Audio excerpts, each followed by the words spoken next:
Sir நீங்க வந்து on the spot செட்ல வந்து விளையாண்டுருக்கீங்க. யாரோட? மாரி செல்வராஜ் சாரோடயும் விளையாண்டுருக்கீங்க. துருவிக்ரம் அவர்களோடயும் விளையாண்டுருப்பீங்க.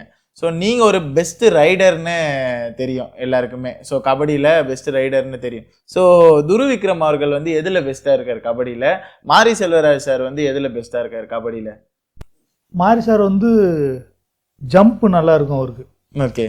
அவர் மோஸ்ட்லி வந்து ஜம்பாக தான் இருக்கும் அவரோட ஸ்கில்லு. ஓகே. தெரிஞ்சு அவர் வந்து ஒரு ரைடராக ஜம்ப் அடிக்கக்கூடிய பிளேயராக தான் இருப்பார் எனக்கு தெரிஞ்சு. ஏன்னா வந்து லீனாக இருப்பார். ஓகே.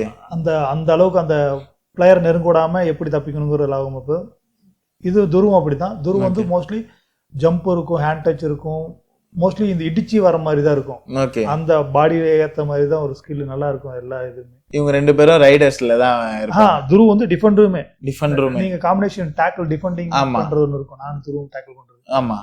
அது உண்மையாலுமே அடிச்சுதான் அவனை. ஓகே.